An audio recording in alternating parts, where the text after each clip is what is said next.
नमस्कार दोस्तों, अगर आपका कैनरा बैंक में इंटरेस्ट है और अभी तक आपने स्टॉक को लेकर रखा हुआ है तो आपके लिए न्यूज़ इंपॉर्टेंट हो सकती है।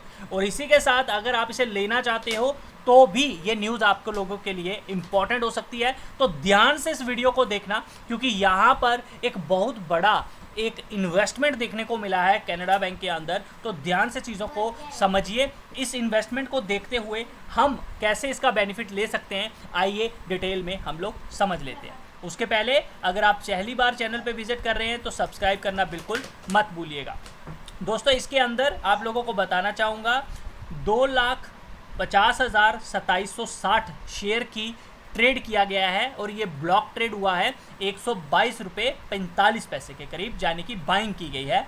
और ध्यान रखना, अगर बाइंग हुई है तो किसी ना किसी ने सेलिंग भी की है, बट हमें इस ट्रेड का प्राइस पता है जो कि 122 रुपये 45 पैसे है। ये बात ध्यान रखना, हम उसके अकॉर्डिंग चलेंगे और देखेंगे इस स्टॉक में क्या करना है।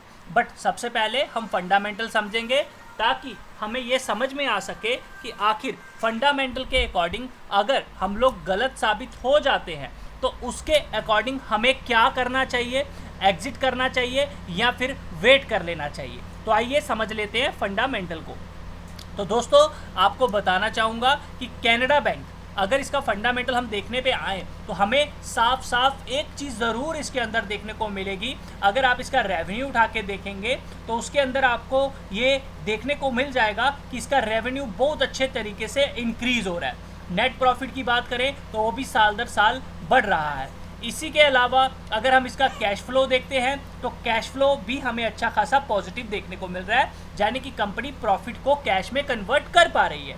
इसके अलावा होता है एनपीए, तो हम इसके एनपीए को समझने की कोशिश करते हैं। दोस्तों, इस बैंक में सबसे पहले तो आप लोग देख लीजिए डिपॉजिट्स कितने अच्छे खासे हैं, यहाँ पे हमें देखने को मिल रहा है।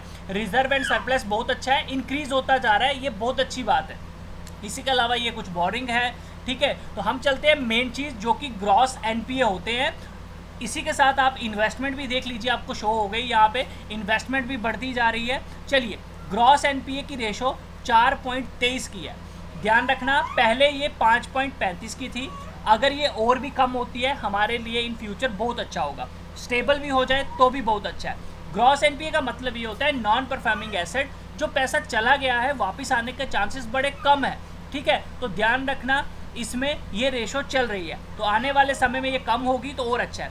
अगर हम फंडामेंटली अभी तक जो चीज़ें देखी है हमें यही देखने को मिला है, एवरीथिंग इज़ गुड, कोई भी दिक्कत वाली बात इसके अंदर नहीं है।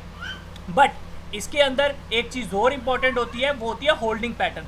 प्रमोटर होल्डिंग हम नहीं देखेंगे क्योंकि इसके अंदर प्रेसिडेंट ऑफ इंडिया ही होगा। हमारे लिए इंपॉर्टेंट है एफआईज और डीआईज। एफआईज की होल्डिंग बहुत अच्छी है 10%, डीआईज की होल्डिंग भी काफ़ी अच्छी है 14%। लास्ट में बची हमारी पब्लिक जो कि 12% लेके बैठी हुई है। इसके अलावा म्यूचुअल फंड्स की बात करें तो 5.82% हमें देखने को मिल रहा है। तो ध्यान रखिए, अगर आप इस बैंक में पैसा लगा चुके हैं, इसके स्टॉक खरीद चुके हैं, तो आप ये मान के चलिए 30% पैसा बड़े जहाज के साथ आपने पार्क किया हुआ है। डोंट वरी, 30% अगर बड़े प्लेयर का पैसा लगा है वो इतनी जल्दी इस जहाज को डूबने नहीं देंगे, तो इसमें घबराने वाली बात नहीं है। कल को अगर ये नीचे मिलता है तो हमें एवरेज करनी चाहिए। एवरेज के लिए कौन सा अच्छा लेवल है? एवरेज के लिए हमें 105, 88, 77, 72, 63 इन लेवल्स पे मिले तो हमें एवरेज करना चाहिए, बीच में कुछ भी नहीं करना चाहिए। अभी के हिसाब से जो डील हुई है उसके हिसाब से हम क्या करें? अगर हम एंट्री लेते हैं, देखिए उसके हिसाब से अगर हमें कुछ देखने को मिल रहा है, हमें ये देखने को मिल रहा है उस डील के प्राइस के नीचे चल रहा है, तो हो सकता है भैया सेलिंग वाला ज़्यादा पावरफुल हो, ये बात ध्यान रखना।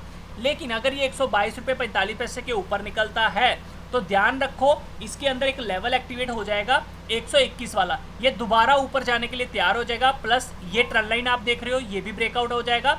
तो हम लोग अगर ये इस ब्रेकआउट के साथ चलता है 122 रुपये 45 पैसे के ऊपर सस्टेन होता है तो हम 116 रुपये का स्टॉप लॉस डाल के इसको 126, 136 रुपये के टारगेट के लिए जा सकते हैं। याद रखिए, या तो आप 116 के पास एवरेज भी कर सकते हैं, क्योंकि फंडामेंटली अच्छा है तो हमें घबराने की ज़रूरत नहीं है। लेकिन जो लिमिट लेके काम करेंगे उनको भैया एग्जिट भी कहीं ना कहीं करना ही है, तो ये बात भी आप लोग ध्यान में रखिएगा। बाकी हम लोग सीधा 1 मंथ के चार्ट के ऊपर आते हैं। तो मैं आपको एक चीज़ यहाँ पे बताना चाहूँगा, इस स्टॉक के अंदर काफ़ी टाइम पहले इसके अंदर एक ट्रेंड चला था जो कि ट्रेंड ब्रेक हो गया था। जैसे कि आप ये देखोगे हायर हाई चलना शुरू हुआ था, अभी के हिसाब से ये उसी के हिसाब से चलने की कोशिश कर रहा है। तो नियर टर्म अगर हम देखें तो आने वाले समय में 180 प्लस इस स्टॉक को जाना चाहिए। लेकिन अगर 5 साल हम इस स्टॉक को रखते हैं तो कहीं ना कहीं 2030 एंडिंग तक ये आपको 286 275 प्लस जाने की पूरी क्षमता जो है वो रखता है। हमें अब ये डिसाइड करना है कि अगर ये फंडामेंटली अच्छा है तो हम नीचे की तरफ एवरेज करेंगे या फिर एग्जिट करेंगे। जो लोग शॉर्ट टर्म ट्रेडर होते हैं वो इन लेवल्स के पास डिसीजन ले सकते हैं जब कोई रिवर्सल आए, कोई कैंडल स्टिक पैटर्न बन जाए, कोई ब्रेकआउट आ जाए तब। अदरवाइज जो फंडामेंटली चीज़ों पे बिलीव करते हैं वो इन लेवल्स के पास एवरेज करना चाहें तो कर सकते हैं। बाकी ट्रेड लेने से पहले एक बार अपने फाइनेंशियल एडवाइजर से ज़रूर पूछिए, क्योंकि रिस्क आप सबका है। बाकी वीडियो अच्छा लगा लाइक ज़रूर करें, शेयर ज़रूर करें। इसी तरह की और वीडियोस पाने के लिए चैनल को सब्सक्राइब